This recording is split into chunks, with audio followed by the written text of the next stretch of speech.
ஒரு காலத்துல ட்ராக்ஸ் எடுத்துக்கிட்டு மெக்கஃபோனை கட்டிக்கிட்டு தெரு தெருவாக வீடு வீடாக ரயில்வே ஸ்டேஷன்கள் பஸ் ஸ்டாண்டுகள் காலேஜுகள் இப்படிப்பட்ட பல இடங்களிலே சுவிசேஷத்தை சொன்னாங்க. இன்றைக்கு சுவிசேஷம் சொல்வதற்கு பல எதிர்ப்பாளிகள் எழும்புதுனாலே இன்னைக்கு சுவிசேஷ ஊழியங்கள் முடங்கி இருக்கிறது. ஆனால் சுவிசேஷம் நம்மளை போய் செய்ய முடியல. சரி, ஓகே. ஆனா சுவிசேஷம் சொல்லுவதற்கு சில டெக்னாலஜியை கர்த்தர் கொடுத்திருக்கிறார். உண்மையே இல்லையா? இந்த மொபைல் இருக்கிறது. இந்த மொபைலில் வாட்ஸ்அப் என்கிற ஒரு ஆப் உங்களுக்கு எல்லாம் இருக்கிறது. அந்த வாட்ஸ்அப்பில் நம்முடைய ஊழியம், மெசேஜ், வசனங்கள், பாடல்கள், ஆவிக்குரிய சத்தியங்களை நீங்கள் என்ன பண்ணணும்? உங்கள் நண்பர்களுக்கு அனுப்பி கொடுக்கணும். கிறிஸ்தவங்களுக்கு இல்லை, கிறிஸ்தவர்கள் அல்லாதவர்களுக்கு. வாட்ஸ்அப்பில் 2 சுவிசேஷம் இருக்கு.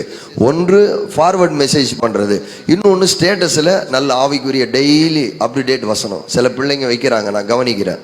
சோத்திரம், இந்த ஸ்டேட்டஸில் வைங்க, நல்ல மெசேஜ் வைங்க, நம்ம ஊழியத்தோடைய லைவ் இருக்கு, அந்த லிங்கை வைங்க. இப்படி எல்லாம் வச்சு என்ன பண்ணுங்க? சுவிசேஷம் சொல்லலாம். சரி, அடுத்த ஃபேஸ்புக், அதில் போங்க. அதில் எத்தனை பேர் இருக்கிறீங்க? அதில் போய் சொல்லுங்க. இன்ஸ்டாகிராம்ல சொல்லுங்க.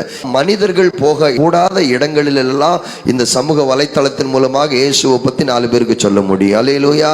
ஒரு செல் இருக்குன்னா தேவநாம மகிமைப்படணும். எது செய்தாலும் தேவநாமம் மகிமைக்காக, சுயநாமத்துக்கு இல்லை. அடிக்கடி சொல்லுவோம், உங்க வீட்டில் ஒரு ஃப்ரிட்ஜ் வாங்குறீங்கன்னா அந்த ஃப்ரிட்ஜுக்கு பின்னாடி ஒரு சாட்சி இருக்கணும். எப்படி இருக்கணும்? சிஸ்டர், இந்த ஃப்ரிட்ஜ் எப்படி வந்தது? உங்கள்ட்ட சொந்தக்காரங்க வீட்டுக்கு வருவாங்க, பக்கத்து வீட்டுக்காரங்க வருவாங்க. அப்போ கேட்பாங்க, அழகா இருக்கு இந்த ஃப்ரிட்ஜு. அதுவா? எத்தனை நாள் தெரியுமா அதுக்கு நான் ஜெபிச்சிருக்கேன். அப்போ அந்த இடத்துல ஒரு சாட்சி.